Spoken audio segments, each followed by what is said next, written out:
Hai, perkenalkan, nama gue Robi. Gue punya pengalaman yang mungkin bisa kalian pelajari. Semoga kalian bisa menentukan hal ini dengan matang. Pernikahan. Gue berani jamin kalian menunggu momentum ini. Saat ini, gue umur 28 tahun. Dan gue menikah di umur 22 tahun. Pasti kalian bertanya, kenapa? Kok buru-buru nikah? Kecelakaan ya? Jadi gue terpaksa harus menikah muda untuk mempertahankan hubungan gue sama Ria. Ya, nama dia Ria. Dia pacaran sama gue dari SMA dan semuanya berjalan baik-baik aja.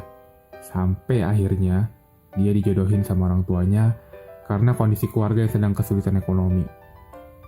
Di saat itu, gue harus berpikir cepat. Apakah gue biarin aja pacar gue nikah sama orang lain? Atau gue berjuang untuk nikahin dia di masa muda gue? Syukur, orang tua gue mensupport keputusan gue untuk menikah dengan Ria. Namun tetap, dia memberikan gue waktu untuk berpikir dan mematangkan keputusan, karena ini keputusan yang berat. Jelas gue gak merubah keputusan gue, dan singkatnya pernikahan berjalan dengan lancar. Desas-desus setelahnya udah jadi santapan gue, namun gak buat Ria. Ria merasa sakit karena banyak temannya yang nyindir dia udah hamil sebelum nikah. Yap, Ria masih kuliah. Karena umur gue sama dia beda 2 tahun. Jadi, pernikahan kita berjalan pas Ria semester 6. 1 bulan setelah menikah, seperti yang gue jelasin tadi, keluarganya Ria ngejodohin Ria dikarenakan kebutuhan ekonomi keluarganya. Ria punya adik yang masih sekolah. Kuliahnya Ria beserta keinginannya dan juga kebutuhan keluarganya, semua gue yang tanggung. Sedangkan gue masih harus menyisakan uang untuk nabung di rumah. Jadi bisa disimpulin, awal-awal pernikahan gue bener-bener hidup sehemat-hematnya. Keadaan yang terjadi udah buruk, dan keuangan gue semakin memburuk karena keluarganya Ria membeli perabotan rumah. Oke lah, gak masalah buat gue karena itu tanggung jawab gue. Gak cuma itu, mereka semua bertamasya keluar kota dengan tujuan jalan-jalan, dan itu semua pakai uang gue. Oke, di sini gue bermaksud bicara sama Ria.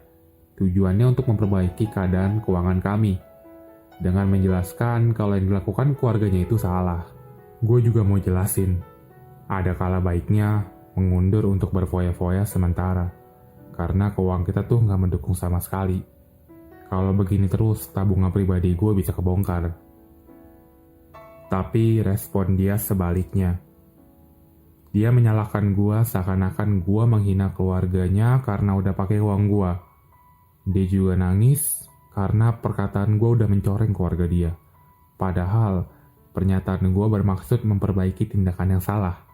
Dan semakin lama mereka semakin biasa gitu terima uang gue. Di awal-awal mereka selalu berterima kasih kalau gue kasih uang. Tapi semakin kesini justru mereka kadang bilang kalau uang yang gue kasih itu kurang. Singkatnya, gue memaksakan untuk kredit rumah, biar bisa pisah tempat tinggal dari keluarganya Ria. Per bulan kurang lebih gue harus alokasiin gaji gue 40% untuk bayar kredit rumah doang. Akhirnya di sini gue coba cari pekerjaan baru. Sebenarnya pekerjaan gue sekarang udah cocok banget sama gue. Gajinya pun seharusnya cukup untuk menghidupi gue sama Ria. Tapi beda kalau gue harus menghidupi 2 keluarga sekaligus, dengan daya beli yang terbilang cukup tinggi. Gue kaget sebenarnya, gue dapat kerjaan yang menjanjikan. Ya, gue setara sama atasan gue di pekerjaan sebelumnya, dan tawaran gajinya berlipat 3 dari gaji gue sebelumnya. Singkat cerita, di bulan pertama gue kerja, gue udah stres luar biasa. Target, keluhan, masalah, persaingan, semua jadi tanggung jawab gue di perusahaan itu. Rasanya gue mau resign karena itu semua nyiksa gue. Tapi gaji yang diberikan membuat gue bungkam dan berpikir berkali-kali buat resign.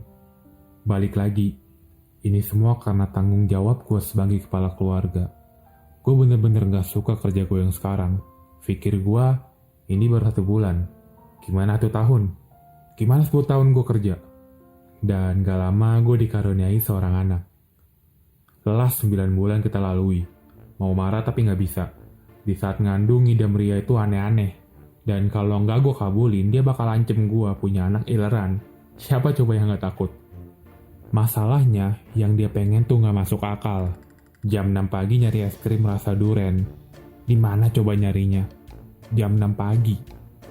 Dan yang paling parah, mau makan karedok jam 12 malam. Aduh, nggak tahu udah repot banget pas dia ngandung. Tapi semuanya kebayar karena anak pertama gue lahir. Semenjak ada dia, gue kira hidup gue bakal berwarna. Tapi sebaliknya, tangisan anak jam 1 pagi. Gue nggak tahu Ria pura-pura tidur apa gimana, tapi gara-gara dia, jadi gue yang ngurusi Rebi di pagi buta. Ya, nama anak gue Rebi. Jujur, ngurusin anak adalah pekerjaan sulit. Dan semenjak ada Rebi muncul, sibuk yang gue hadapi itu berlipat. Pusing kerjaan ditambah tangisan si Rebi. Ya ilah, gini amat ya hidup gue. Padahal gue liat teman-teman gue di Instagram. Mereka masih main sama kawan, nongkrong di kafe, sekilas terlihat santai, dan yaitu yang seharusnya gue lakuin di umur gue saat itu. Tapi semakin hari gue semakin sadar, gue gak nyesel kok pilih jalan ini. Coba kita lihat alternatif lainnya. Gue patah hati karena liat Ria nikah sama orang lain. Apakah gue bakal sesukses sekarang? Jadi sebenarnya pernikahan itu kebahagiaan bukan sih? Percayalah, pernikahan memaksa lo untuk berusaha lebih keras dari sebelumnya. Kita berasal dari dua keluarga yang berbeda. Perkataan yang menyinggung keluarga walau bersifat membangun, tetap aja sensitif yang akhirnya buat kita berantem. Menurut gua, pengorbanan itu baru kebahagiaan. Karena saat kita berkorban demi hal yang lebih baik, orang yang kita sayangi akan bahagia. Jadi pengorbanan itu kebahagiaan buat kalian. Di cerita ini gue Robi. Terima kasih udah luangin waktu buat denger cerita gue. Semoga cerita ini bisa mendorong kalian untuk melakukan sesuatu dan berhenti menyalahkan keadaan. Jangan lupa like video ini juga support channel ini dengan klik tombol subscribe. Berikan gue saran dan kritikan agar kedepannya gue bisa menyampaikan pengalaman lebih baik lagi. Sampai jumpa di video selanjutnya.